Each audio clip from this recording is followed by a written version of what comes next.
Quel est le meilleur conseil pour apprendre une langue? Vivre là-bas. Bien sûr, oui. Aujourd'hui, nous sommes ici avec le premier Philippin que j'ai rencontré dans ce événement et nous sommes ici avec Simon. Je m'appelle Rick. Bobby De Ocampo. Salut, je m'appelle Wayne. Bonjour, je m'appelle Gemma. Et moi, je m'appelle Jérôme. Je m'appelle Georges. Je suis Raphaël Pérez. Paolo Dani. Alan. Tu as habité en Québec, non? Oui. Depuis quand? Depuis 1984.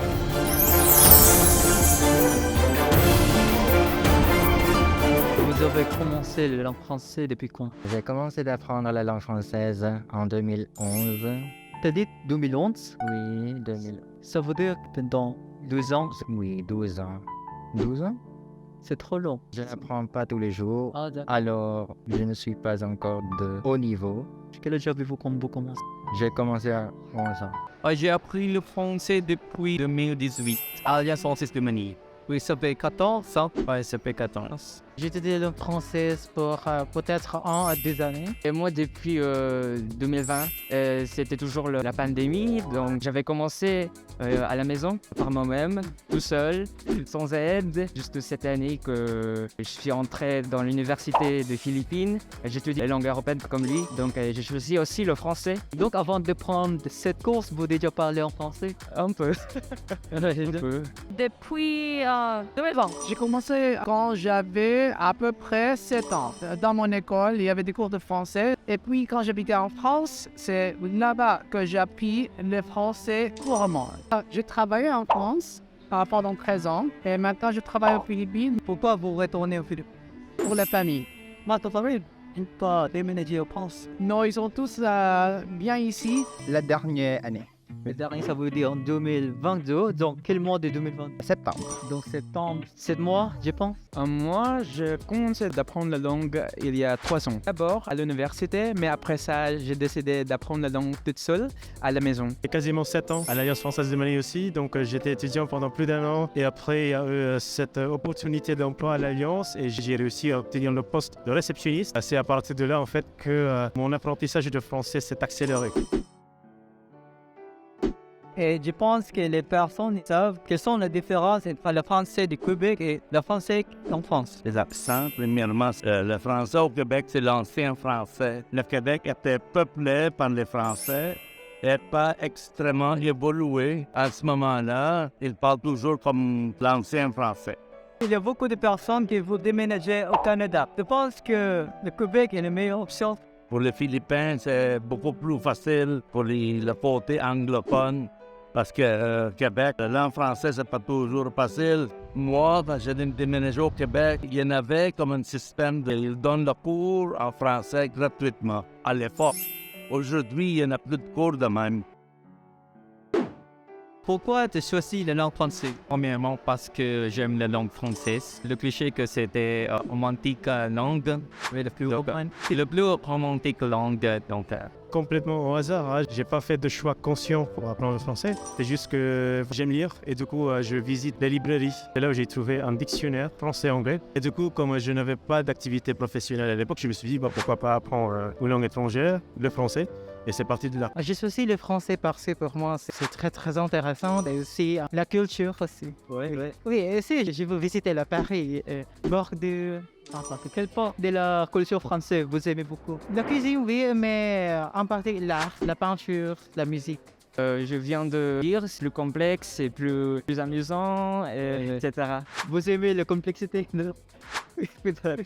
Quand j'avais 16 ans, j'ai voyagé en Europe et le seul pays où j'avais le plus de difficultés était la France. Je me suis dit qu'un jour, je vais retourner en France et prouver que je peux vivre en France. J'ai appris le français avec l'Alliance française. La première fois que j'ai fait mes études à l'Alliance française, c'était pas où il était aujourd'hui. Il était sur Buendia, dans un bâtiment qui n'existe plus. pour moi, je pense que le français est la plus belle langue du monde.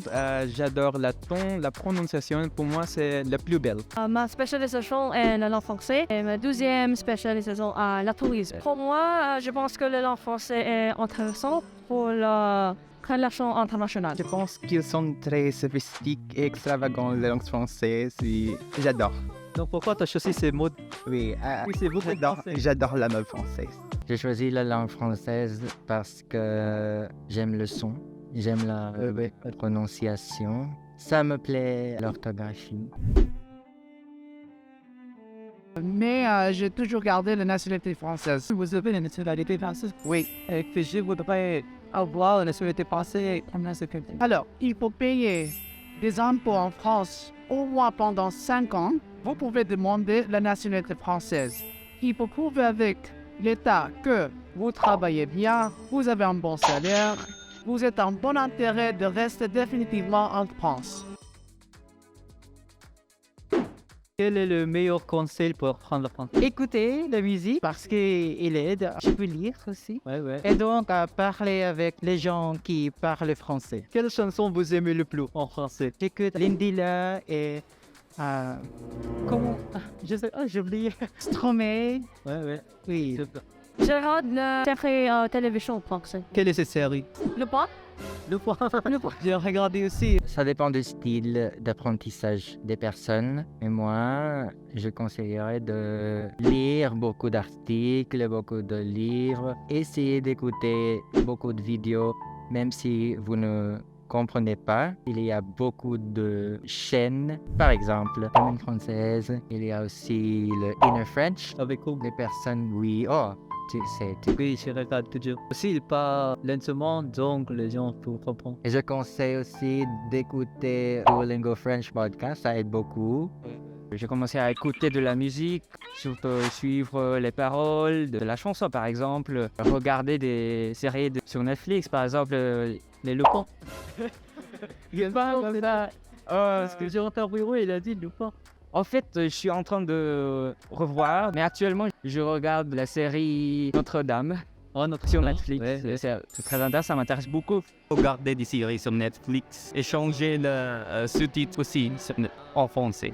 N'hésitez pas de faire des erreurs parce que le problème c'est que beaucoup de gens ont peur de faire des erreurs et ils hésitent de parler la langue à cause de ça. Donc, il faut juste parler, même s'il y a des erreurs, les gens vont rigoler de temps en temps, il n'y a pas de problème. Deuxième chose, regardez des émissions, des films en français avec des sous-titres en anglais. Parce que comme ça, les oreilles vont apprendre la vitesse de la langue.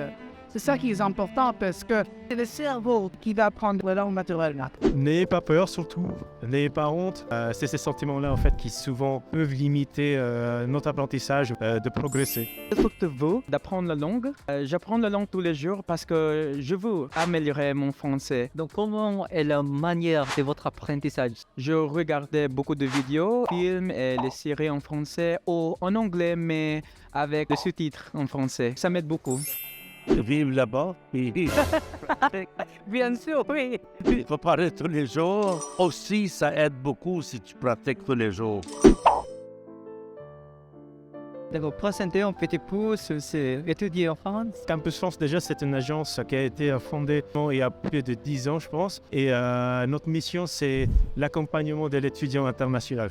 Nous sommes là pour accompagner l'étudiant philippin. En tant que l'étudiant, quelles sont les choses que je devrais faire pour accéder à l'étudiant en France? Pour le moment, nous mettons en avant les études de master, de PhD, à ce niveau-là.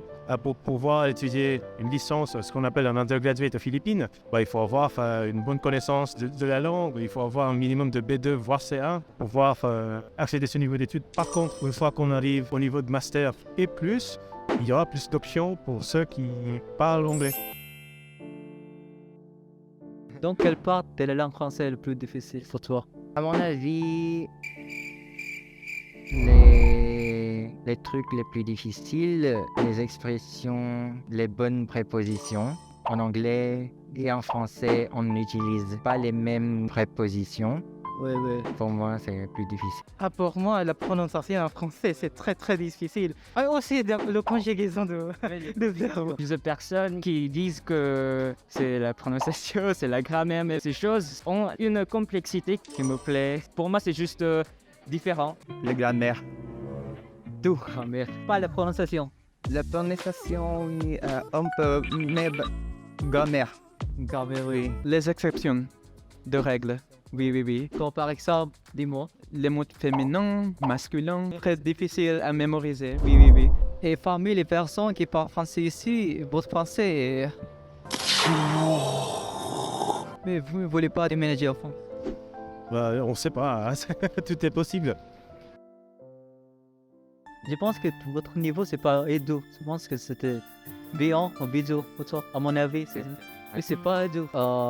Lang, nakalimutan ko yung isa kong tanong. Wait lang, nakalimutan ko. Isa kong tanong.